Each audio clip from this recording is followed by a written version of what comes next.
नमस्कार, DD news पर आप देखना शुरू कर चुके हैं समाचारों का बुलेटिन। मैं हूं लाल चंद्र सिंह। देखेंगे देश और दुनिया की तमाम बड़ी खबरें अगले आधे घंटे में। इस समय सबसे पहले हेडलाइंस।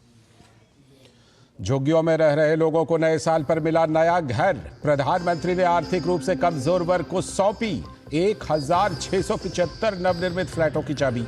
साथ ही कई विकास परियोजनाओं का किया उद्घाटन और शिलान्यास।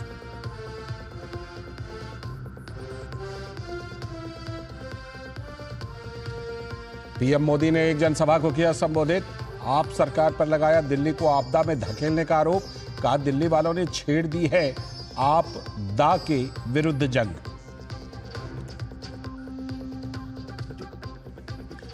रेल मंत्री अश्विनी वैष्णव ने असम में 3 नई ट्रेनों को दिखाई हरी झंडी। दिसपुर में तेतलिया रोड ओवरब्रिज को जनता को किया समर्पित। कोकराझार में 10 kilowatt FM transmitter. Deemed university का किया वर्चुअल उद्घाटन। दिल्ली में भारत और मालदीव के विदेश मंत्रियों की प्रतिनिधिमंडल स्तर की बैठक। दोनों देशों के बीच द्विपक्षीय संबंधों पर हुई चर्चा। डॉक्टर जयशंकर ने मालदीव को भारत की पड़ोस प्रथम नीति की ठोस अभिव्यक्ति बताया। और खो खो विश्व कप का शुभंकर और ट्रॉफी लॉन्च 13 जनवरी को दिल्ली के इंदिरा गांधी स्टेडियम में होगा खो खो विश्व कप 2025 का आगाज।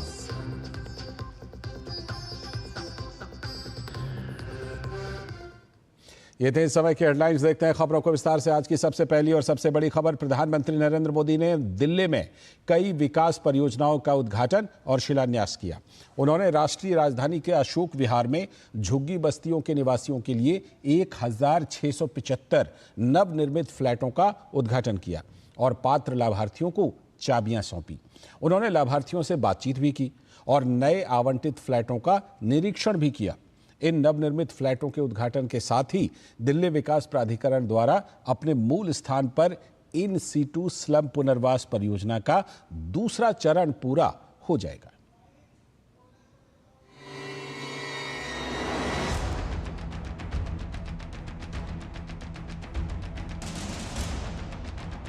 जिन परियोजनाओं का शिलान्यास और लोकार्पण हुआ है उनमें गरीबों के घर है, स्कूल और कॉलेज से जुड़े प्रोजेक्ट्स हैं, झुग्गी की जगह पक्का घर, किराए के घर की जगह अपना घर। ये नई शुरुआत ही तो है। जिनको ये घर मिले हैं ये उनके स्वाभिमान का घर है, ये आत्मसम्मान का घर है। जब कुछ लाभार्थियों से मेरी बातचीत हुई तो मैं यही एहसास उनके भीतर देख रहा था।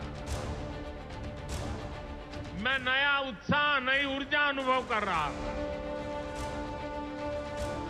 और वहां मुझे कुछ बालक बालिकाओं से भी मिलने का मौका मिला। ऐसा लग रहा था कि वह स्वाभिमान अपार्टमेंट की ऊंचाई जो है ना, उससे भी ऊंचे उनके सपने मैं देख रहा था। देश भली भांति जानता है कि मोदी ने कभी अपने लिए घर नहीं बनाया, लेकिन बीते 10 वर्षों में 4 करोड़ से अधिक गरीबों के घर, उनका सपना पूरा किया। मैं भी कोई शीश महल बना सकता, लेकिन मेरे लिए तो मेरे देशवासियों को पक्का घर मिले, यही एक सपना था।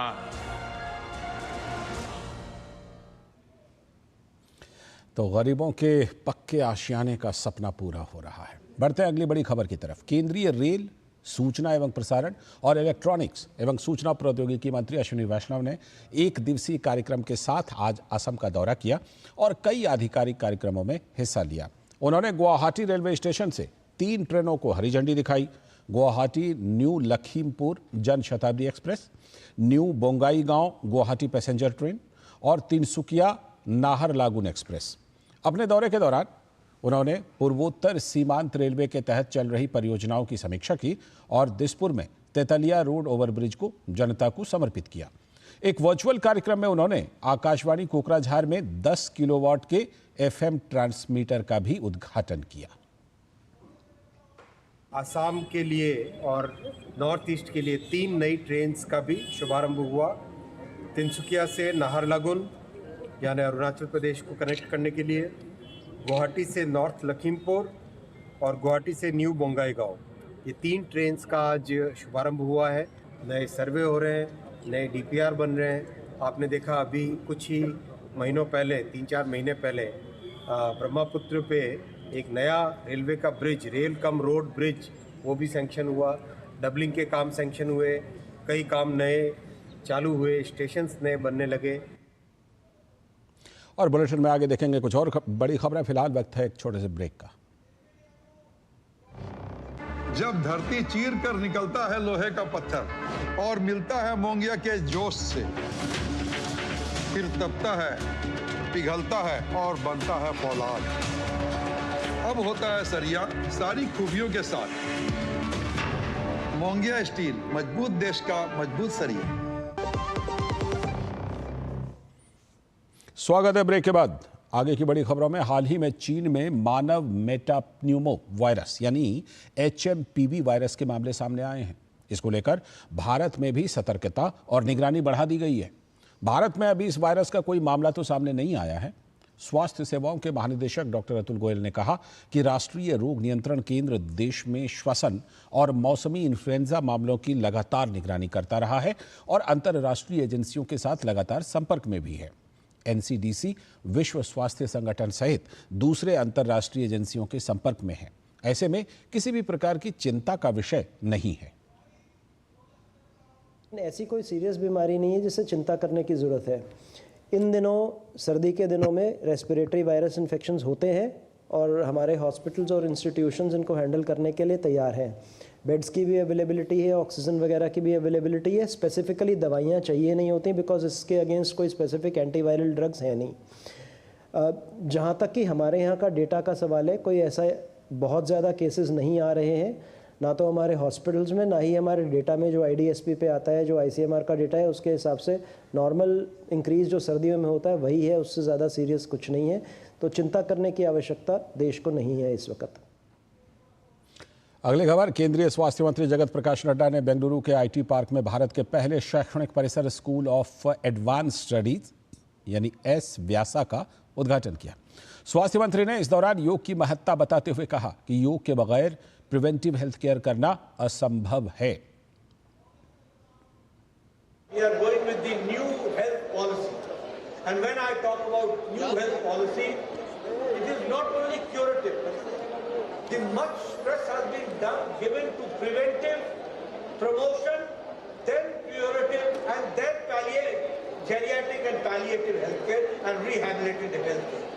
So it is a comprehensive healthcare which has come up. And comprehensive healthcare, when we talk about preventive healthcare and when we talk about promotive healthcare, it cannot be done without bringing yoga and naturopathy into the mainstream.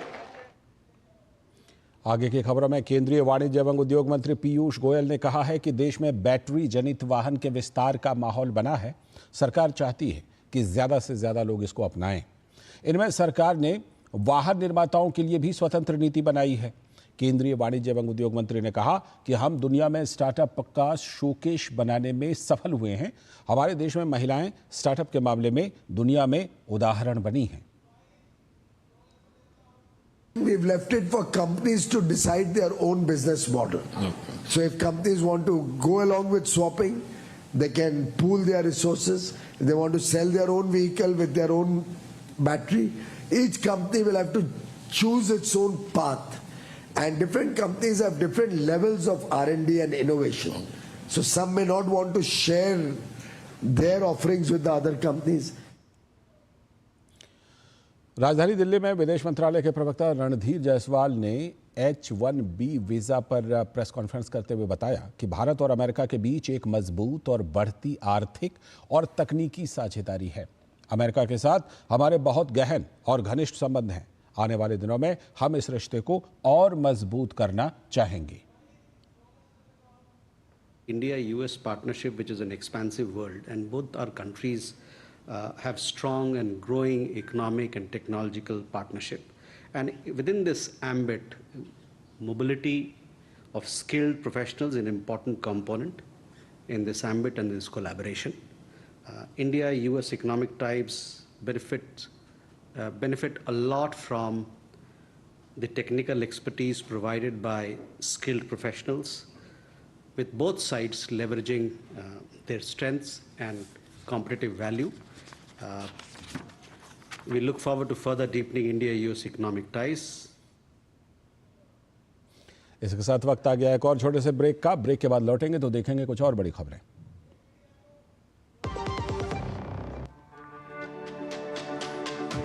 मेरी पसंद, मेरी पसंद, मेरी पसंद, मेरी पसंद, हमारी पसंद, हम सबकी पसंद। मजबूत देश का मजबूत सरिया मोंगिया स्टील। स्वागत है ब्रेक के बाद एक बार फिर से आपका। आगे की खबरों में पूर्व प्रधानमंत्री डॉक्टर मनमोहन सिंह की स्मृति में उनके परिवारजनों की ओर से आज सबद कीर्तन और अंतिम अरदास का आयोजन किया गया। गुरुद्वारा रकाबगंज साहिब में पूर्व प्रधानमंत्री के लिए आयोजित प्रार्थना सभा और सबद कीर्तन में बड़ी संख्या में लोग उन्हें श्रद्धांजलि देने के लिए पहुंचे। उनकी पत्नी गुरशरण कौर के साथ उनके पुत्रे सहित हरियाणा के पूर्व मुख्यमंत्री भूपेंद्र सिंह हुड्डा, पंजाब के मुख्यमंत्री भगवंत मान, दीपेंद्र हुड्डा और योजना आयोग के पूर्व उपाध्यक्ष मोंटेक सिंह अहलूवालिया भी इस प्रार्थना सभा में शामिल हुए।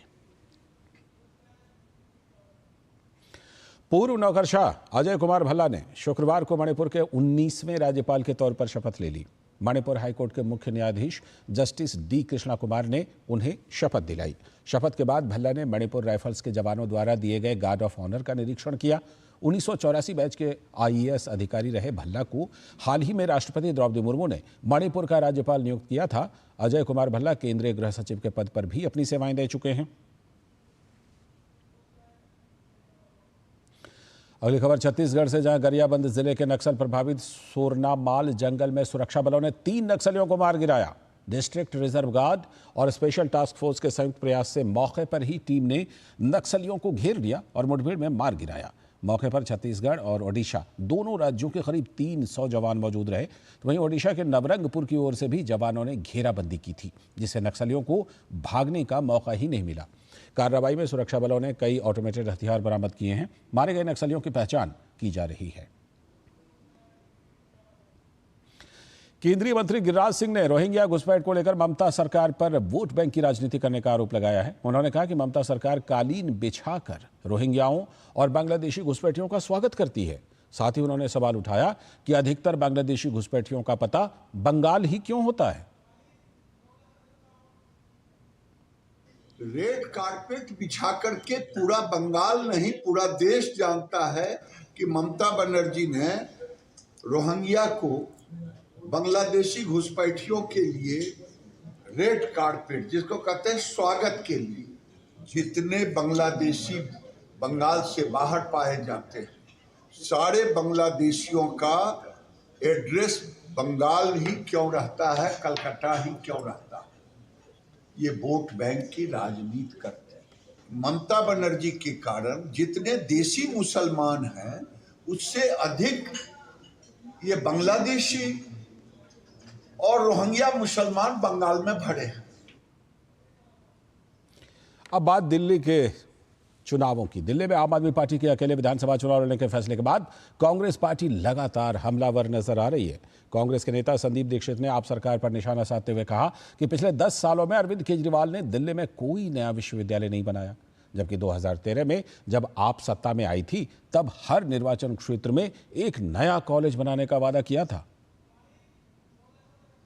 10 साल में केजरीवाल साहब ने एक भी नई यूनिवर्सिटी नहीं बनाई, बल्कि एक जौनापुर में एक बहुत अच्छा वर्ल्ड क्लास का स्किल सेंटर कांग्रेस ने बनाया था।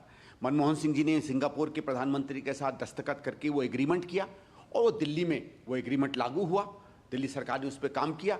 आपने एक स्किल सेंटर को यूनिवर्सिटी अपग्रेड कर दिया। अपग्रेड करने से नई यूनिवर्सिटी नहीं होती है, यूनिवर्सिटी नहीं बनती है। भाई कोई भी मैं आज कहीं से हूँ, प्रमोट हो जाऊँ तो इसका ये मतलब नहीं कि मैं बदल गया। लेकिन यही आम आदमी पार्टी कहती थी जब ये आई थी 2013 में कि हर कॉन्स्टिट्यूंसी में हम एक नया कॉलेज बनाएंगे। 70 कॉलेज की बात करते थे, एक कॉलेज नहीं बना पाए। वक्त है एक और छोटे से ब्रेक का, लौटेंगे और देखेंगे कुछ और बड़ी खबरें। जब धरती चीर कर निकलता है लोहे का पत्थर और मिलता है मोंगिया के जोश से, फिर तपता है, पिघलता है और बनता है फौलाद। अब होता है सरिया सारी खूबियों के साथ। मोंगिया स्टील, मजबूत देश का मजबूत सरिया। स्वागत है ब्रेक के बाद। अब रोजगार क्षेत्र के लिए एक अच्छी खबर। पीएम मोदी के नेतृत्व में देश में पिछले एक दशक में रोजगार सृजन में 36% का इजाफा हुआ है, जबकि यूपीए सरकार के 2004 से लेकर 2014 के कार्यकाल में यह आंकड़ा महज 6% ही था। आरबीआई के आंकड़ों में यह जानकारी दी गई है। आंकड़े बताते हैं कि 2014 से 2024 के बीच पीएम मोदी के कार्यकाल में 17.9 करोड़ अतिरिक्त नौकरियां पैदा हुई, जबकि साल 2004 से 2014 के बीच यूपीए शासन के दौरान सिर्फ 2.9 करोड़ नौकरियां ही पैदा हुई थीं। आंकड़ों से पता चलता है कि 2023-24 के दौरान 4.6 करोड़ नौकरियां पैदा हुई और इस दौरान देश में कार्यरत लोगों की कुल संख्या 596.7 मिलियन से बढ़कर 643.3 मिलियन पर पहुंच गई। अलग अलग क्षेत्रों की बात करें तो मोदी सरकार के दौरान कृषि क्षेत्र में 19% की वृद्धि दर्ज की गई, जबकि यूपीए सरकार के दौरान इसमें 16% की गिरावट दर्ज की गई थी। 2014 से लेकर 2024 के दौरान विनिर्माण क्षेत्र में 15% की वृद्धि हुई, जबकि यूपीए के 2004 से लेकर 2014 के दौरान यह वृद्धि केवल 6% थी।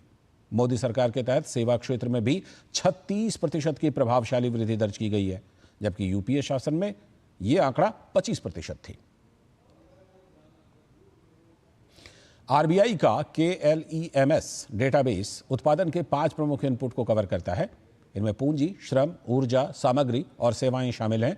डेटाबेस 27 उद्योगों के लिए बनाया गया है, जो कुल मिलाकर 6 सेक्टर बनाते हैं और पूरी अर्थव्यवस्था को कवर करते हैं। आंकड़ों से यह भी पता चलता है कि वित्तीय और व्यावसायिक सेवाओं, शिक्षा और स्वास्थ्य देखभाल जैसी उच्च कुशल गतिविधियों में शिक्षित श्रमिकों की हिस्सेदारी में वृद्धि देखी जा रही है।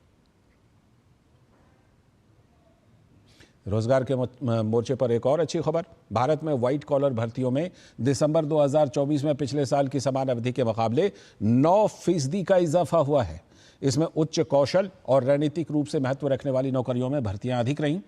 नौकरी जॉब स्पीक के मुताबिक सूचकांक दिसंबर 2024 में बढ़कर 2651 अंक हो गया, जो हर साल 9% की मजबूत वृद्धि को दर्शाता है और आने वाले वर्ष के लिए एक आशाजनक संकेत भी है। रिपोर्ट के मुताबिक पिछले महीने में हुई व्हाइट कॉलर भर्तियों में आर्टिफिशियल इंटेलिजेंस और मशीन लर्निंग में 36%, ऑयल एवं गैस में 13%, एफएमसीजी में 12% और हेल्थ केयर में 12% का उछाल दर्ज किया गया है। रिपोर्ट में कहा गया कि शीर्ष मेट्रो शहरों में साल के अंत में भर्तियों में 10% का उछाल देखा गया।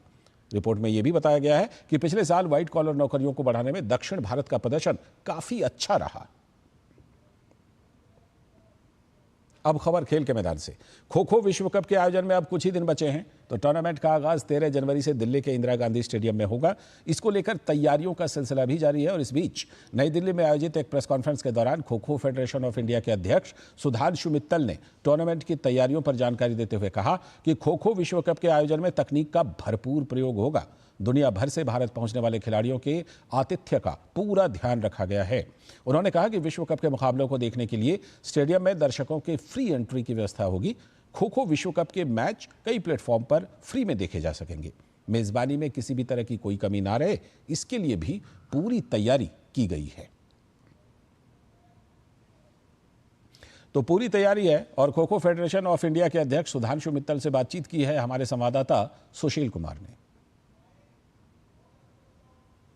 नए साल का आगाज हो चुका है और यह साल खो खो के लिए बेहद अहम होने वाला है।